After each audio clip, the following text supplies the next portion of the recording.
Então vamos lá. A música experimental abrange diferentes maneiras de se fazer e pensar música. Ela surgiu na primeira metade do século XX e rompeu com as concepções tradicionais que se tinha a respeito de como uma música deveria ser produzida, executada e apreciada. Uma dessas rupturas foi o uso de ruídos na música. Lá, muito antigamente, já com Louis de Russolo, no começo, na primeira metade do século XX, tiveram o uso de ruídos na música, certo? A música experimental utiliza instrumentos musicais convencionais de maneira inovadora e também instrumentos pouco conhecidos ou modificados. Seu efeito sonoro é bem diferente do que se considerava normal em música. Eu ainda faço uma observação aqui. Não é considerava, ainda tem muita gente que considera esses efeitos bem diferentes e que acredita que uma música normal, né, é bem diferente disso aí, porque estranha esses experimentos. Vamos ver o que a gente tem aqui para hoje. O livro vai trazer o nome de 3 artistas para dar exemplos sobre música experimental. O primeiro que ele vai falar é o John Cage, que a gente falou em sala de aula, e antes dessa quarentena a gente tinha combinado de fazer aquele exercício lá da música 4 minutos e 33 segundos, que é a composição do John Cage. Ele nasceu em 1912, morreu em 92 nos Estados Unidos. Ele nasceu nos Estados Unidos. Em 1938, fundou uma orquestra de percussão.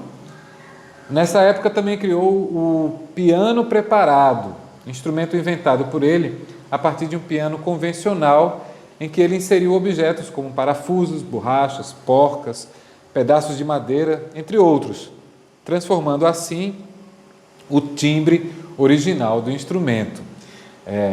O piano que é considerado um instrumento de percussão, porque percussão é quando o som é obtido através de algumas batidas, né? Então, o piano, quando você clica na tecla, né? Quando você toca a tecla do piano, aquela tecla tem um mecanismozinho que leva até um martelo que bate na corda. Então, por isso que o piano também é considerado um instrumento de percussão. Só que aí ele prepara, em vez de bater diretamente na corda, nessas cordas ele coloca alguns objetos e, obviamente, que o som desse instrumento ele vai ser modificado. O timbre, o tipo do som que esse instrumento faz, ele é modificado. Então, o John Cage ele trabalha com música experimental e, obviamente, vocês lembram do quanto experimental é aquela música 4 minutos e 33 segundos. Para quem não está lembrado, é aquela música que ela é feita toda de silêncio. O livro também fala aqui na página 37 sobre o maestro Jorge Antunes, nascido em 1942 no Rio de Janeiro. Em 1984, em homenagem ao movimento Diretas Já, compôs uma sinfonia que utilizava buzinas de carro como um dos seus timbres. A Sinfonia das Diretas foi executada para 30 mil pessoas no grande comício das diretas em Brasília, no dia 1º de junho de 1984, por 177 motoristas que formavam a orquestra. Olha que coisa louca, gente. Além dos automóveis tocando buzinas, o maestro usou um coral, efeitos eletrônicos e percussão feita com panelas. A gente está falando de 84, tá, gente? No livro de vocês tem um adentro aqui sobre o movimento das diretas já, para quem não sabe, foi um movimento popular iniciado no Brasil em 1983, que reivindicava eleições diretas para presidente da República, certo? No livro de vocês também vai falar sobre a palavra sinfonia, mas dá uma conferida lá no livro, tá bom? Temos aqui imagens do maestro Jorge Antunes fazendo essa regência no meio dos 177 motoristas, né? Aqui também, para combater a ditadura então vigente no Brasil e defender as eleições diretas, o músico inspirou-se no som das ruas para compor a sinfonia. Gente, eu acho essa imagem muito forte, do artista regendo, né? no meio lá das pessoas que estavam numa manifestação popular, num momento muito importante da história do Brasil, que foi o movimento das diretas já. Se você não conhece, é bom estudar um pouquinho sobre isso também, que é muito importante, principalmente nos dias de hoje. Jorge Antunes é considerado um dos precursores da música eletrônica no Brasil. O maestro se interessou pelo gênero na década de 1960, quando frequentava o curso de Física. Depois de construir vários geradores, filtros, moduladores e outros equipamentos eletrônicos, Antunes fundou um estúdio de pesquisas musicais e, em 1962, compôs a Valsa Sideral, obra feita exclusivamente com sons eletrônicos. É muito peculiar, muito lindo também o trabalho do maestro Jorge Antunes. Gente, na segunda linha, não sei se vocês perceberam aqui, coloquei o maestro se interessou pelo gênero na década, aí ficou com um P ali no meio, questão de digitação. Peço desculpas para vocês, no meio dessa correria da gente estar preparando material para vocês, essas aulas virtuais. Um outro erro de digitação vai terminar aparecendo, mas eu já peço desculpas antecipadamente.